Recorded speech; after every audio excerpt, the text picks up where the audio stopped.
I really want to kick things off by asking you, how is your character Doc Broadus proof that all it takes is just one person to truly believe in you? Well, I think that George's path, like, was to become a boxer, was like guided and started by Doc Broadus, and carried through in his life all the way to the first championship, to the second championship. No matter how they fell or how they faltered, you know, he was always by his side, and it shows you that if somebody commits to you and moves you forward and stands by you, you can achieve great things. Absolutely, I definitely agree. And in what ways do you feel that George Foreman helped Doc Broadus as much as he helped him? I think that he made him like understand that he had to have like a certain degree of acceptance of somebody else's destiny, that he could forge and form as much as he wanted to as a mentor or as a coach, but that ultimately the decision lied in the hands of the individual, you know.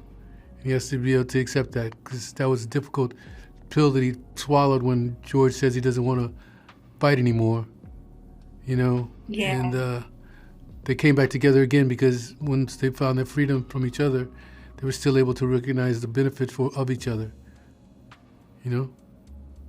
Yeah, for sure. And I thought that their relationship throughout the entire film is so beautiful and so pivotal to Mr. Foreman's story. And I wanted to know, in what ways do you think that this film kind of humanizes George Foreman more, that by speaking to some of the struggles and obstacles that he faced and why they were all worth it in his rise to success? I mean, definitely, I think people's image, especially a lot of the younger generation, just of like the George Foreman grill, not of like his life and what he's done.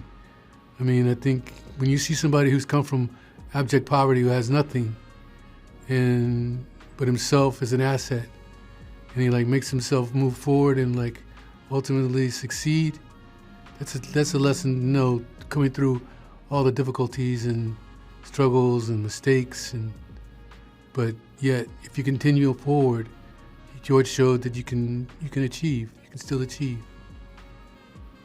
Yeah, and much like George Foreman, you are a legend yourself. How do you, with the depiction of all of the roles that you've done over the years, how do you, in what ways do you kind of like reset and prepare? Like, what ways did you get ready to become Doc Broadus? Because he's a real person, I needed to delve into who he was. And so I started to study like documentaries. There's a documentary that's really helpful, like a couple of them, that like just have him talking and being interviewed and going about his life and stuff. And that like really helped me be able to understand him. And then try to understand this relationship that he had with George, you know, that like helped me out a lot. And then it just all starts to fall into place. Once you've learned like what somebody loves, whether they smoke, whether they wear a jacket, whether they, you know, wear tennis shoes or no shoes, you know, at a certain point it just starts to like become truth. Yeah, well, thank you so much for your time today, Mr. Whitaker. Again, it's an honor to chat with you. It was an honor to chat with you. Pleasure.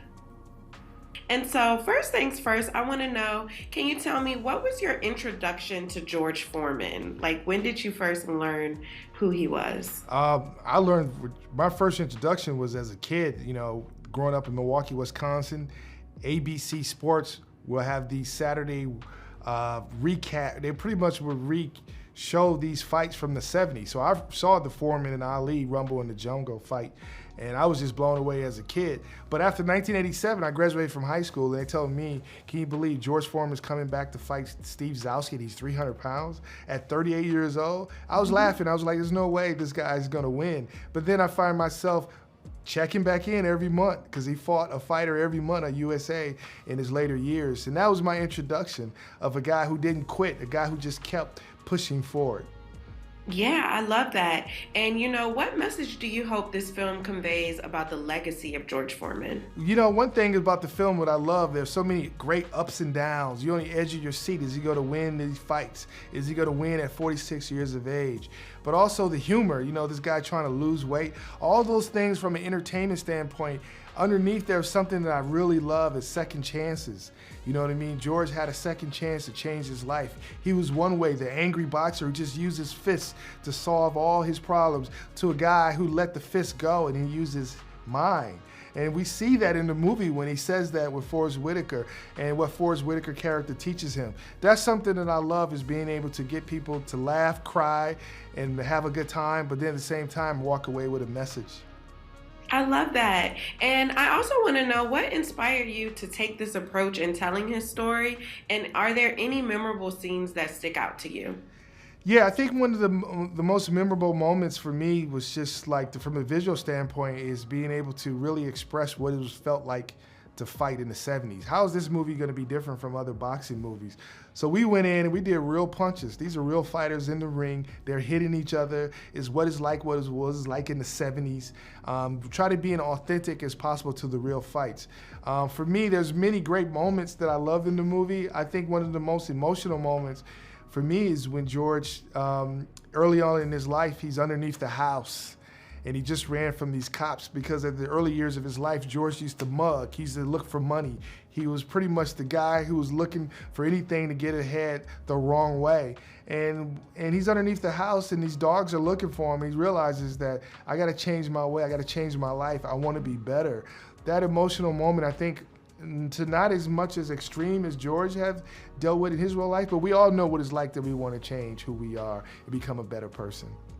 Absolutely. And lastly here, I wanted to know, because I learned so many things from watching the film, actually had a chance to watch it twice, and was there anything about the George Foreman legacy that you learned or that caught you by surprise in putting this together?